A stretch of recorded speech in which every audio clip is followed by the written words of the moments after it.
So the find it, adjust it, and leave it alone was an excellent starting point that launched our profession. But through the years, we've learned that sometimes a tender spot needs more than HVLA. Do we mobilize or do we stabilize? Is a question that should be in our mind all day long. And fortunately, a new article came out that gave us 4 useful tests to help identify when a segment needs stability as opposed to mobility. And Angie's with us today. She's going to help us demonstrate the 4 tests. The first one isn't really more of a test, it's a sign. It's the apprehension sign. We simply ask the patient, within the past week, have you had a sensation of catching or giving away during transitional movements, like when you get up and down from a chair, in and out of a car, or sitting up from a supine position? If they've felt that catch or lock or giving away, that's a pretty specific sign, 92% specific, that there's probably some instability. Now, it's not always present, and hence it's not real sensitive, but it's helpful when it is present. The other 3 tests are things that you and I are going to do in office. The first one is the instability catch sign. So we're going to ask that patient to perform a transitional movement like flexing forward. So just having them stand up and bend forward to touch their toes. And what we're looking for as they flex down is, what's their motion look like? Is it nice and smooth? Or is there a catch? Is there an acceleration or deceleration? When they go down, when they come back up, do they have to work around something? Do they have a hitch?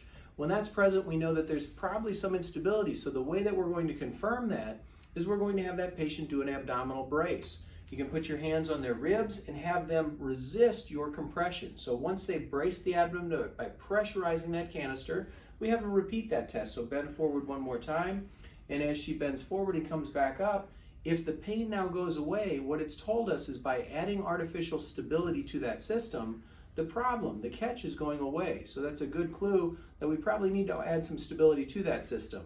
The next sign is the painful catch sign. And for this one, we have the patient lie on their back on a table.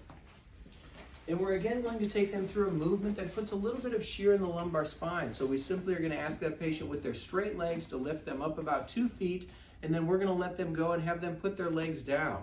Now, if we take their legs up and they get into a painful catch and their legs just drop because there's pain, or they scream out in pain, we know that that shearing was not appreciated. So once again, we do the same thing.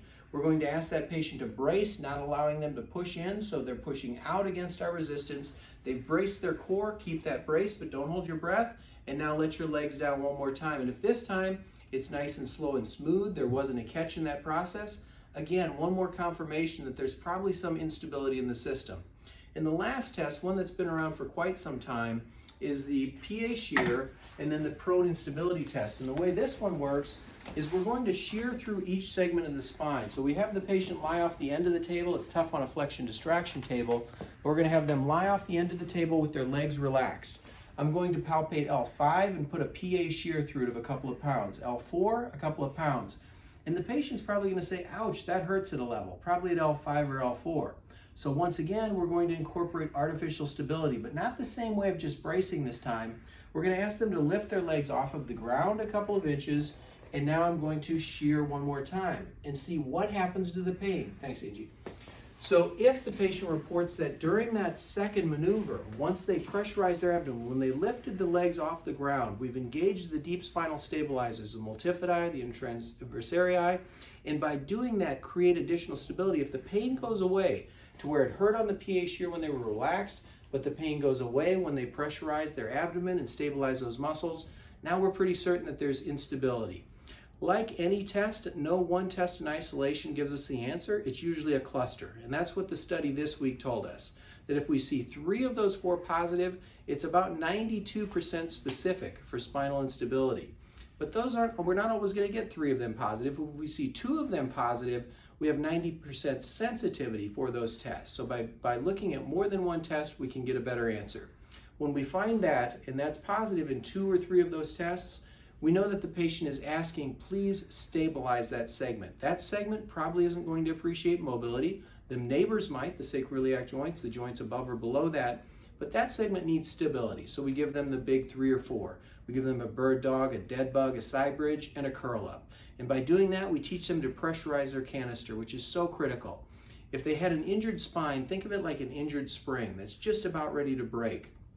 And if we put that spring inside of a soda can that was sealed, you and I could grab that can and twist and torque on it, and we'd probably not transfer much stress to the spring.